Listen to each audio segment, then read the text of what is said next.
সঞ্চয় করা এটা খুব সহজ কোনো কাজ নয়। আমরা অধিকাংশ মানুষই মনে করি যে সঞ্চয় করতে পারি না। কাউকে জিজ্ঞাসা করবেন যে কত সঞ্চয় আছে, দেখবেন সে বলতে পারবে যে তার লোন কত আছে। তার মানে অধিকাংশ মানুষ তারা যা আয় করে আয়ের সমান সমান চলে, অথবা আয়ের চাইতে বেশি তারা ব্যয় করে। আয়ের সমান সমান চললে বা আয়ের চাইতে বেশি ব্যয় করে তখন সঞ্চয়ের প্রশ্নটা আসে না। এজন্য এক সময় দেখা যায় মানুষ ঋণগ্রস্ত হতে হতে অনেক ঋণের পাহাড় গড়ে ফেলে। আমার আজকের যে আলোচনা সেটা হচ্ছে যে আপনি সঞ্চয় করবেন, ঋণ করবেন না, এবং আপনার যে সামর্থ্য সেই সামর্থ্যের নিচে বসবাস করবেন। অনেকেই বলবে যে সবসময় কেন আমরা সামর্থ্যের নিচে বসবাস করব। তার একটাই কারণ যে আপনি চাইলেই আপনার আয় বাড়াতে পারেন না, কিন্তু আপনি যদি চান আপনি আপনার খরচকে বাড়াতে পারবেন। পুরা মাসের ইনকাম আপনি দুদিনের মধ্যে খরচ শেষ করে ফেলতে পারবেন। এই জন্য প্রশ্ন আসে যে যখন আপনি সঞ্চয়ের কথা ভাববেন তখন নিজের পরে একটু প্রেশার দিবেন। আর আমি এই জন্যই বলছি যে ফোর্সড সেভিংস কিভাবে করবেন সেই ব্যাপারে আমি কিছু কথা বলতে চাই। সুপ্রিয় শ্রোতা, দৈনিক সমকালের স্টুডিও থেকে আপনাদেরকে স্বাগতম। আপনারা যারা আমাকে নতুন শুনছেন তারা আমাদের চ্যানেলটিকে সাবস্ক্রাইব করে পাশে থাকা বেল আইকন প্রেস করে আমাদের আপলোডকৃত প্রত্যেকটি ভিডিওর নোটিফিকেশন প্রাপ্তি নিশ্চিত করুন, এবং এই ভিডিওগুলো শেয়ার করে লাইক, শেয়ার, কমেন্ট দিয়ে অন্যদের মাঝে ছড়িয়ে দিন। কারণ আমি নিশ্চিত করে বলতে পারি আমাদের প্রত্যেকটি ভিডিও আপনার জীবনে নতুন দিগন্ত উন্মোচন করবে, আপনার জীবনে ভ্যালু অ্যাড করবে।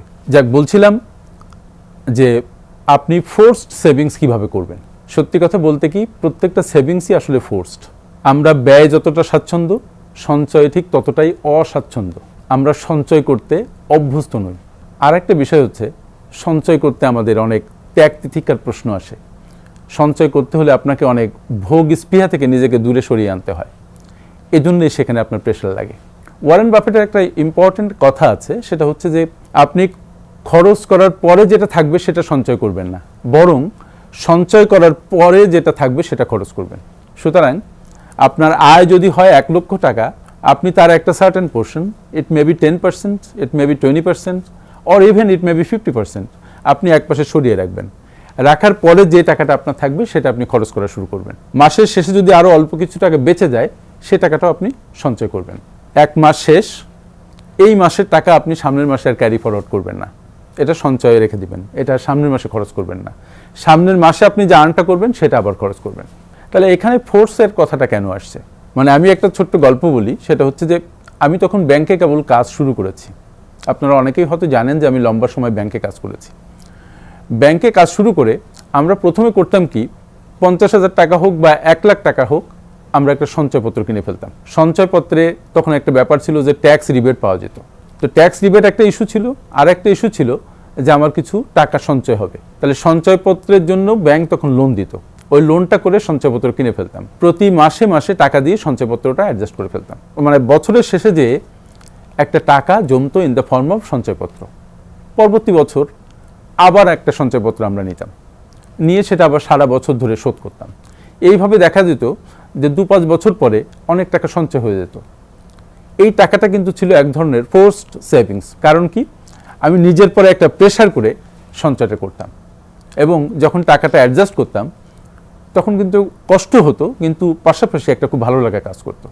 তাই আপনারা যারা সঞ্চয় করবেন বলে মনে করেছেন বা সঞ্চয় শুরু করবেন বলে মন স্থির করেছেন, তারা কিন্তু কখনোই ভাববেন না যে এটা খুব সহজ একটা কাজ। এটা কঠিন একটা কাজ, কিন্তু আপনাকে সহজ করে করতে হবে এবং মনের উপরে খানিকটা প্রেশার নিয়ে করতে হবে। যখনই আপনি সঞ্চয় করবেন তখন হয়তো আপনার সিগারেট যে খান সে খানিকটা সিগারেট খাওয়া তার কমাতে হবে। যে হয়তো বাইরে বেশি আড্ডা দেন, বাইরে বেশি খরচ করেন, তার আড্ডাটা একটু কমাতে হবে। যে হয়তো বাসার বাইরে বেশি খাওয়া দাওয়া করেন, তার সেখানে কম খেয়ে বাসায় খাওয়া দাওয়া করতে হবে। অনেক কিছু আপনাকে স্যাক্রিফাইস করতে হবে, কারণ আর্থিক স্বাধীনতা যদি আপনি চান তাহলে নিজের পরে আপনার একটু প্রেশার নিতে হবে এবং আপনার প্লেজারকে পরিত্যাগ করতে হবে। আপনার অনেক আনন্দ থেকে নিজেকে দূরে সরাতে হবে। যে সঞ্চয় করার জন্য আপনাকে স্যাক্রিফাইস করতেই হবে, এবং সঞ্চয়টা আগে করে তারপরে আপনি খরচ করবেন। স্যাক্রিফাইস যদি না করেন তাহলে আপনি একটা অ্যামাউন্ট অফ ফান্ড আপনি তৈরি করতে পারবেন না। এবং সঞ্চয় করে প্রথম কি করবেন? প্রথম যেটা করবেন সেটা হচ্ছে আপনি এমার্জেন্সি ফান্ড গঠন করবেন। আমি বারবার আমার ভিডিওতে বলি যে আপনারা আপনাদের রেইনি ডের জন্য সঞ্চয় করবেন। এই রেইনি ডে হচ্ছে বিপদকালীন বা আপদকালীন সময়। সেটা হতে পারে 6 মাসের জন্য, হতে পারে 1 বছরের জন্য, সর্বোচ্চ হতে পারে 2 বছরের জন্য। তাহলে এই যে ইমার্জেন্সি ফান্ড, এটা তৈরি করে আপনি একটা জায়গাতে রাখবেন। বিশেষ করে এটা হয়তো ব্যাংকে এফডিআর করে রাখবেন। 3 মাস মেয়াদি এফডিআর আছে, 1 মাস মেয়াদি এফডিআর আছে, ইভেন সেইভাবে রাখবেন। যে টাকাটা আপনি চাইলেই উঠিয়ে খরচ করতে পারেন। কিন্তু ভুলে যাবেন না, এটা কিন্তু শুধুমাত্র আপনার বিপদকালীন সময়ের জন্য। সেই বিপদটা কি? সেই বিপদটা হচ্ছে আপনার চাকরি চলে গেছে, আপনি অসুস্থ হয়ে গেছেন, কোনোভাবে আপনার ইনকাম পুরোপুরি বন্ধ হয়ে গেছে, আপনি অ্যাক্সিডেন্ট করেছেন। এই রকম সময়ে যেন আপনার পরিবার সঠিকভাবে চলে, আপনার বাচ্চাদের স্কুলিং ঠিকমতো চলে, আপনার বাবা মাকে আপনি টাকা পাঠাতে পারেন ঠিকমতো, আপনার বাড়ি ভাড়া দিতে পারেন, আপনি খেতে পারেন, সব যেন সুন্দরভাবে চলে, এই জন্য আপনি এমার্জেন্সি ফান্ডটা গঠন করবেন। এমার্জেন্সি ফান্ড গঠন শেষ, তারপরে এবার আপনি নিজের পরে আরেকটু প্রেশার নেবেন, নিয়ে আপনার আয়ের একটা পোর্শন আপনি সঞ্চয় করবেন। যেটা আমি আগেই বলেছি যে প্রথম সঞ্চয় করে তারপরে আপনি খরচ করবেন। এইভাবে চলতে চলতে একটা পর্যায়ে যেয়ে দেখবেন আপনার অনেক টাকা পাইলড আপ হয়েছে। তখন সেই টাকা আপনি ইনভেস্টমেন্টের দিকে টার্ন করবেন। যখন আপনি ইনভেস্টমেন্টে টার্ন করবেন, তখনও কিন্তু আপনি মনে করবেন না যে আপনি অনেক সঞ্চয় করে ফেলেছেন।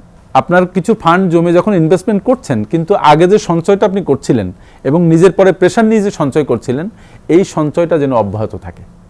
আরেকটি কথা, প্রতি বছর কিন্তু আপনার ইনফ্লেশনারি অ্যাডজাস্টমেন্টের কারণে আপনার বেতন বাড়ে। যখনই বেতন বাড়ে, তখনই আপনি কিন্তু সঞ্চয়ের হারটাও সমান্তরালভাবে বাড়িয়ে দিবেন।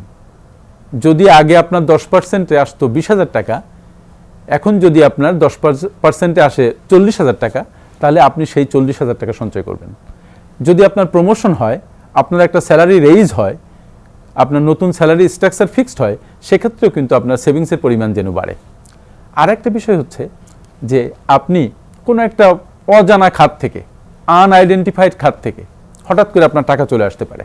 কারো কাছে টাকা পেতেন, অনেক দিন ধরে টাকা পান, সেই টাকা সে হঠাৎ করে দিয়েছে। আমরা করি কি, এই টাকাটা খরচের খাতায় রেখে দেই? নো। এইরকম টাকা যদি আসে, যে টাকা আপনি ভাবেন নাই যে এখন আসবে, এই টাকাটাও পুরাটাই আপনি সঞ্চয় করবেন।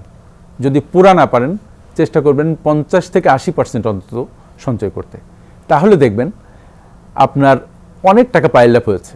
এবং বারবার আমি যেটা বলি সেটা হচ্ছে, সঞ্চয় কিন্তু যতটা না আপনার সামর্থ্যের ব্যাপার, তার চাইতে অনেক বেশি হচ্ছে এটা আপনার অ্যাটিটিউডের ব্যাপার, আপনার মনের ইচ্ছার ব্যাপার।